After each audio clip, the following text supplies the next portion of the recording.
Good morning मेरे प्यारे रसगुल्लो, दिस इज संजय यादव। आज मैं आपके लिए लेके आया हूँ केमिकल काइनेटिक का। आज हम देखेंगे बेसिक इंट्रोडक्शन कि केमिकल काइनेटिक क्या होता है और क्या पढ़ना है हमें इसके अंदर। तो बेटा क्या चैप्टर का नाम क्या है? Chemical kinetic. तो साफ साफ दिख रहा है कि केमिकल काइनेटिक का मतलब क्या है बेटा? केमिकल का मतलब होता है केमिकल रिएक्शन। मेरे रसगुल्लो क्या होता है? Chemical reaction. और काइनेटिक का मतलब होता है स्पीड या फिर मूवमेंट। अगर स्पीड या मूवमेंट की बात होगी तो किसकी स्पीड या मूवमेंट? केमिकल रिएक्शंस की। यानी कि in this chapter we have to discuss about a chemical reaction, उनकी स्पीड कि कितनी स्पीड से आपकी रिएक्शन परफॉर्म होती है और कैसे कैसे चलती हैं। तो वो सब देखेंगे चैप्टर के अंदर। प्लस बेसिक चीजें जान लें हम लोग कि देखो रिएक्शंस तो बहुत तरह की होती है मेरे टमाटरों, बहुत तरह की रिएक्शंस होती हैं। बहुत सारी रिएक्शन बहुत फास्ट भी होती हैं, बहुत सारी रिएक्शन बहुत स्लो भी होती हैं, बहुत सारी रिएक्शन मॉडरेट भी होती हैं। तो बेसिकली हमें किस टाइप की रिएक्शन पढ़नी है इस चैप्टर में वो भी देखेंगे। तो बेटा चैप्टर में क्या है आपका? केमिकल काइनेटिक क्या होता है? This is the branch of chemistry that deals with the rate of chemical reaction. यानी कि हम लोग केमिकल रिएक्शंस की क्या देखने वाले हैं बेटा? रेट देखने वाले हैं। क्या देखने वाले हैं? रेट। ठीक है। अब मेरी बात समझना ध्यान से कि जैसे कि मान के चलो कुछ रिएक्शन हमारी ऐसी होती है जो वेरी फास्ट होती है। कैसी होती है बेटा? Very fast, very very fast. ठीक है। जैसे कि एक एग्जांपल लेता हूं मैं। मेरे पास है silver nitrate AgNO3 and this silver nitrate react with sodium chloride. ठीक है। इसको जब आप रिएक्ट करोगे तो then they form AgCl silver chloride and sodium nitrate. ठीक है बेटा। And this reaction have to be a very fast this reaction. So we cannot we cannot we cannot use such reaction in this chapter या फिर in chemical kinetic। क्या बात समझ में आ गई? हमें इस तरह की रिएक्शंस नहीं पढ़नी बेटा, क्योंकि ये रिएक्शन जैसे आपने सिल्वर नाइट्रेट NaCl लिया सिल्वर नाइट्रेट जैसे ऐड करोगे इतनी स्पीड से होंगी कि आप पकड़ ही नहीं पाओगे, है ना। तो ऐसे केस में हम लोग ऐसी रिएक्शंस को नहीं पढ़ेंगे बेटा। ठीक है। सेकंड आती है रसगुल्लो कैसी आपकी? Very slow reactions, very very slow reaction, very slow reaction ये भी नहीं पढ़ेंगे। फॉर एग्जांपल ले लेते हैं इसका। जैसे कि आपने ले लिया आयरन। क्या ले लिया बेटा? आयरन, है ना। आयरन को रिएक्ट किया मॉइस्ट एयर के साथ में, MOIST मॉइस्ट एयर। ठीक है रसगुल्लो। Then they form ferric oxide Fe2O3। क्या बन जाता है बेटा कंपाउंड? Fe2O3 ferric oxide. ठीक है। अब Fe2O3 तो बन गया, फेरिक ऑक्साइड बन गया। Okay, no doubt. अब आप फेरिक ऑक्साइड को Fe2O3 को फर्दर रिएक्ट करोगे एक्स मोल ऑफ H2O के साथ में, एक्स मोल ऑफ H2O के साथ में, देन दे फॉर्मिंग कंपाउंड क्या बन जाएगा रसगुल्लो? Fe2O3 dot XH2O। यहां पे डॉट बेटा क्रिस्टली अटैचमेंट है आपका। ठीक है, वाटर मॉलिक्यूल्स। और ये आपका बन गया रस्टिंग। क्या बन गया? Rusting of iron. तो आयरन पे जंग लगना। जैसे कि वेरी स्लो रिएक्शंस में आपको पता है कोरोजन आ जाता है। क्या आता है? कोरोजन, कोरोजन वाली रिएक्शंस। तो ये रिएक्शंस आल्सो वेरी स्लो। ये रिएक्शन इतनी स्लो होती है कि 2 दिन 4 दिन 1 हफ्ता 1 महीना भी रह सकता है ना। तो इतनी भी स्लो नहीं होनी चाहिए रिएक्शन। हम लोग पढ़ेंगे मॉडरेट रिएक्शंस को इन दिस चैप्टर में। कैसी रिएक्शन को बेटा? मॉडरेट, क्योंकि ना की ज्यादा स्पीड हो और ना ही ज्यादा स्लो हो। जैसे कि आपके पास N2 nitrogen and they form react with 3H2। ठीक है। And they forming compound 2NH3। क्या बन जाता है बेटा? 2NH3। ठीक है। प्रेजेंस लेते हैं आयरन का, क्योंकि आयरन एक बहुत अच्छा कैटलिस्ट की तरह वर्क करेगा यहाँ पे। ठीक है। तो ये हो गई हमारी मॉडरेट एक्शन। अरे बोलो, है ना। क्या हो गई हमारी मॉडरेट एक्शन? ठीक है। तो in this chapter we have to discuss about of this type of actions बेटा। इस चैप्टर में हम लोग स्पेयर एक्शंस को पढ़ेंगे, ना ज्यादा फास्ट ना ज्यादा स्लो, और आपकी मॉडरेट एक्शन को। ठीक है। अब हम देखते हैं इसकी रेट कि बेटा रेट क्या होता है, व्हाट इज रेट। ठीक है, व्हाट इज रेट। तो इसका ले लो आप लोग पहले स्क्रीनशॉट फटाफट से, फिर मैं आपको रेट बताता हूँ रेट क्या होता है। रेट रेट रेट रेट, है ना। ले लिया, चलो रब कर रहा हूं मैं इसको।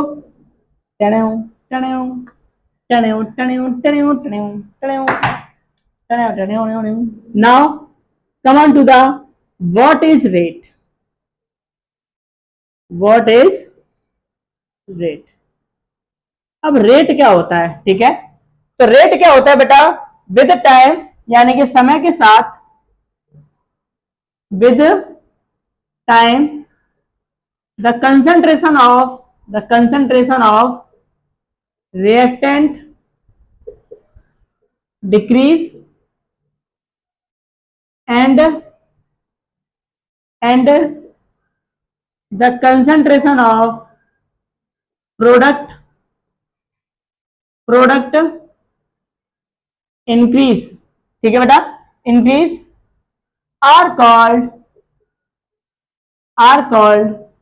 रेट, ठीक है। तो यानी कि किसी भी रिएक्शन में समय के साथ साथ रिएक्टेंट का कम होना और प्रोडक्ट का बढ़ना क्या कहलाता है रसगुल्लो, रेट कहलाता है। जैसे कि मैं आपको एग्जांपल दे दूं, अगर मेरे पास ए से प्रोडक्ट फॉर्म हो रहा है, ठीक है, तो जब टाइम टी 0 था, तो लेट एग्जांपल के यहां पे 100 ग्राम था आपके पास रिएक्टेंट, ठीक है, 100% ले लेते हैं, 100% था, और प्लॉट कितना था 0%, ठीक है। ये बेटा एकदम ऐसे ही है जैसे मान के चलो कि आपके पास अभी समय 0 है, आपने काम चालू नहीं किया, और आपके पास आटा 100 kg है और रोटियां भी बिल्कुल नहीं बनी है, ठीक है। अब समय कुछ हो गया मान के चलो, ठीक है, समय टी हो गया, तो आपको पता है कि 15 मिनट या 20 मिनट हो चुके हैं, या फिर यहाँ पे मैं 15 मिनट ले लेता हूं, 15 मिनट हो चुके हैं, ठीक है। तो यहाँ पे रिएक्टेंट फॉर एग्जांपल मान चलो कि बचा 50%, यानी कि आटा बचा कितना 50 ग्राम, तो 50 ग्राम की क्या बन गई होंगी रोटियां, यानी 50% क्या बन गया प्रोडक्ट, ठीक है बेटा।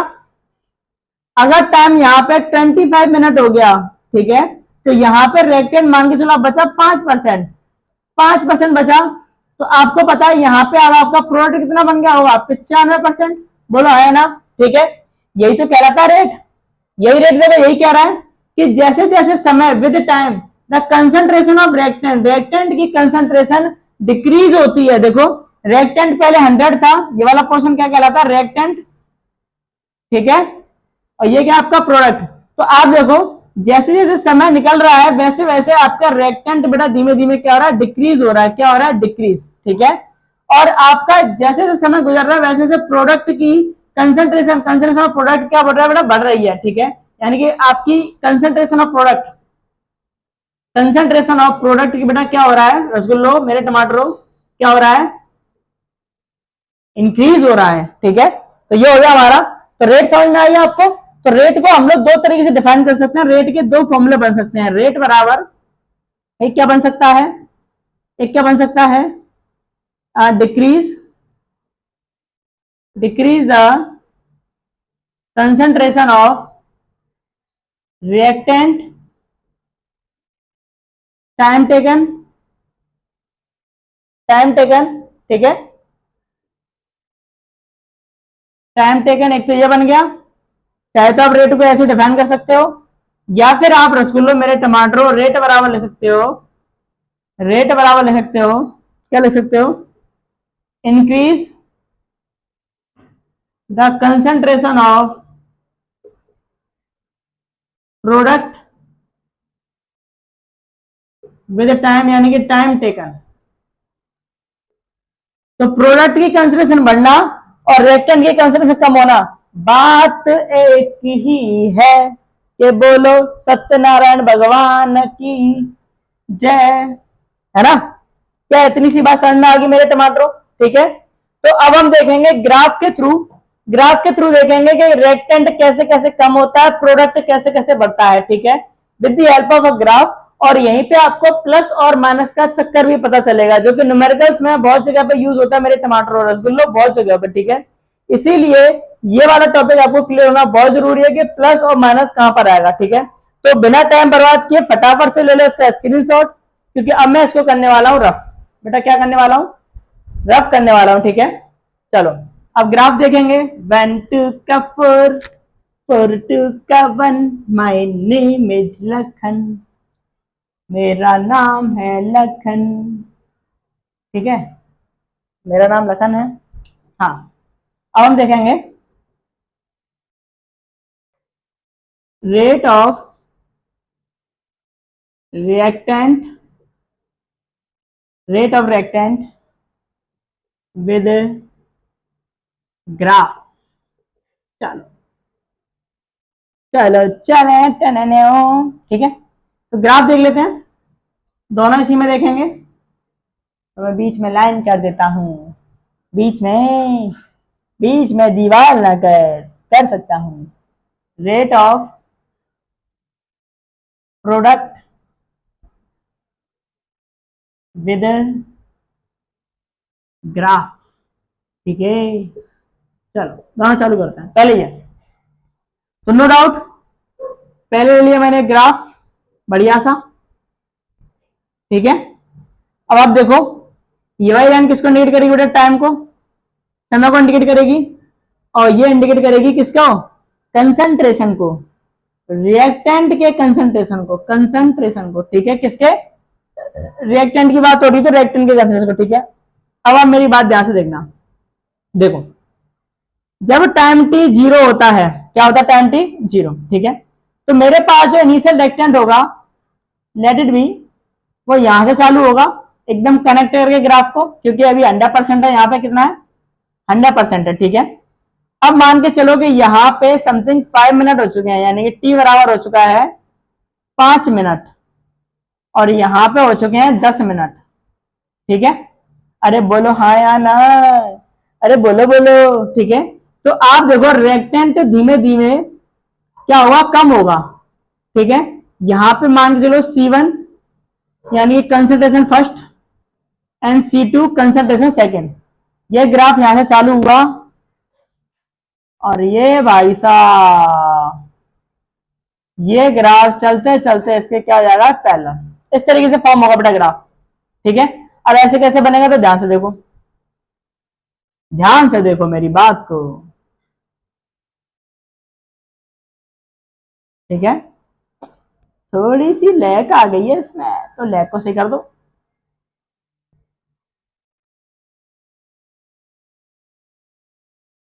C2 को थोड़ा सा नीचे ले लेता हूं, C2, ठीक है। अब देखो आप कि जब आपके पास रिएक्टेंट 100% था तब टाइम टी कितना था? जीरो, ठीक है। अब 5 मिनट हो चुके हैं, तो 5 मिनट बाद आप देख रहे हो कि जो रिएक्टेंट है यानी कंसेंट्रेशन है वो इतनी रह गई।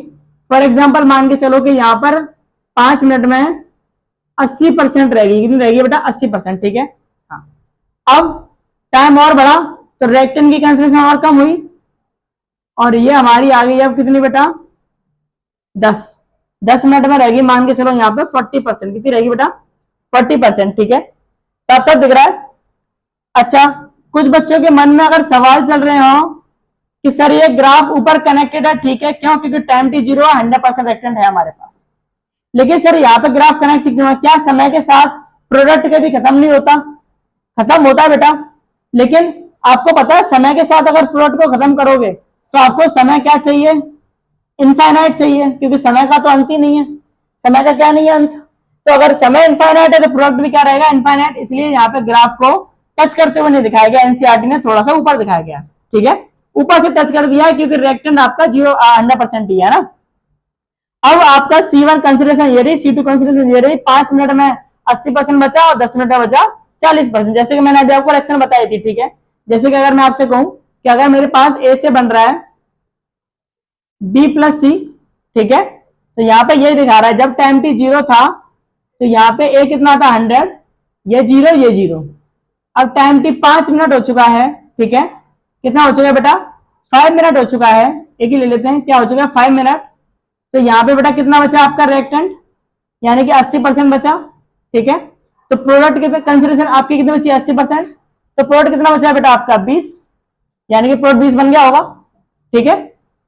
अब टाइम टी अगर 10 मिनट हो गया तो आपके पास मान के चलो कि यहाँ पे रिएक्टेंट 40% बचा है, तो प्रोडक्ट कितना बन गया होगा? 60%। क्या बात समझ में आई? तो जैसे जैसे आप आगे चल रहे हो रिएक्टेंट कम हो रहा है और प्रोडक्ट बढ़ रहा है, ठीक है। तो यही कुछ फंडा मैं आपको बताने वाला हूं अब, ठीक है। अब आप यहाँ पे देखो, अब यहां से अगर आप इसकी एवरेज रेट निकालोगे बेटा, क्या निकालोगे? एवरेज रेट, ठीक है। AVERAGE, average rate of reactant, average rate of reactant निकालोगे तो फॉर्मूला होता है final minus initial concentration divide by final time minus initial time. ठीक है, तो यानी कि मेरे टमाटरों एवरेज रेट का फॉर्मूला बन जाएगा C2 minus C1, final C2 है, एंड T2 माइनस T1। ठीक है बेटा, अब इस एवरेज रेट को मैं ऐसे लिख सकता हूं, C2 माइनस C1 है तो मैं डेल्टा C लिख सकता हूं, change in concentration divide by change in time. तो चाहे तो आप इसको ऐसे लिख दो,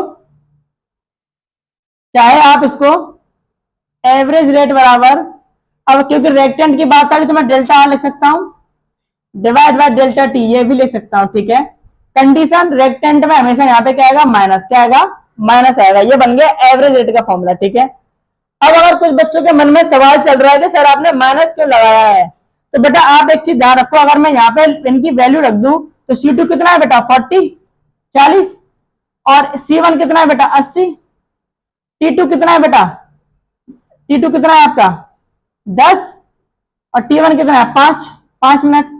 तो क्या बचेगा, माइनस के 40 डिवाइड बाय 5। तो देखो वैल्यू किसमें आ रही है, माइनस में। अरे बोलो आया, इसीलिए यहाँ पे क्या लगा, माइनस। इसीलिए कभी भी रेक्टेंट अगर दे रखा है तो वो हमेशा आपके रेट ऑफ रिएक्शन में किसमें आएगा मेरे टमाटरों, माइनस में आएगा।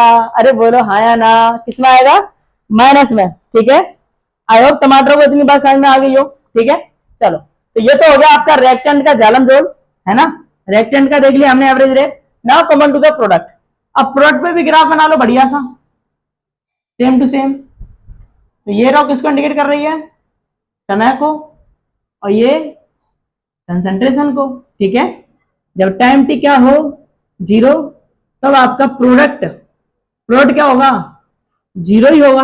क्या होगा बेटा, 0 होगा प्रोडक्ट भी आपका यहाँ पे। ठीक है, अब जैसे जैसे समय बढ़ेगा, जैसे कि मान के चलो 5 मिनट हो गई, फिर 10 मिनट हो गई।